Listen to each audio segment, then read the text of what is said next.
tax attorney and wealth manager Rebecca Walser, and economist John Jordan. All right, so John, go to you first on this one.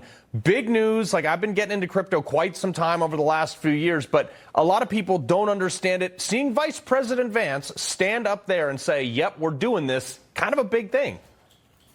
Yeah, it is, Carl. One of the great projects of the left in their quest to control society through censorship regime and a whole manner of other strategies to build the scaffolding of tyranny was debanking and using financial institutions to control what people could and could not purchase, what they could and could not invest in. And more to the point, who could and could not spend money on everything from firearms to disfavored groups that they like. This strikes at the very heart of that and is going to be a big part of the 21st century and is going to be a bulwark of America, for American freedom. I mean, Rebecca, it really does actually take some of the power away from government and put it back in the hands of other things. However, if you looked at the markets today, Vance is up there giving the speech, crypto's tanking.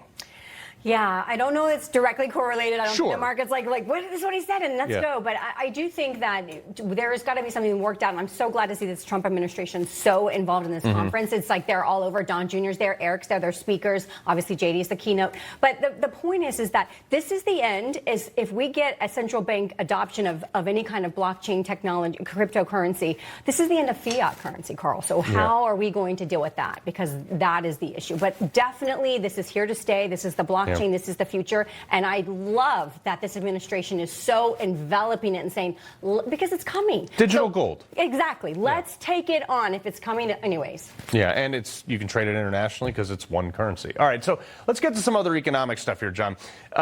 John Deere is looking to use AI to help farmers address labor shortages created by these autonomous machines, which, I mean, like, we're seeing the labor shortages right now because they did not largely, but in part, some employ a lot of illegal immigrants. So this AI could be huge for them.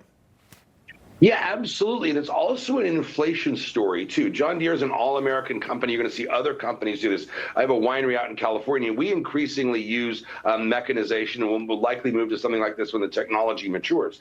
But this also is going to keep costs low. You know, you're not going to have healthcare costs, for example, and a lot of labor costs go up. It's going to be fairly constant. And more to the point, it's going to discourage people from coming into the country illegally to pursue work. So there's a lot of good that can come of this, especially for the shareholders of John Deere. That's huge. Rebecca, 45 seconds left here.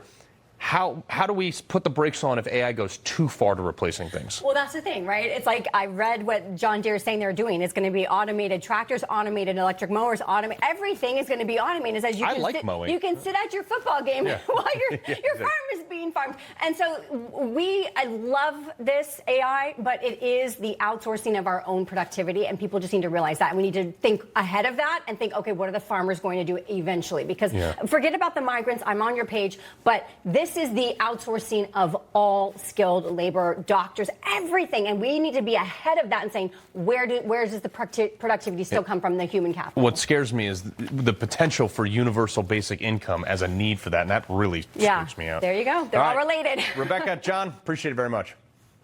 See you next week.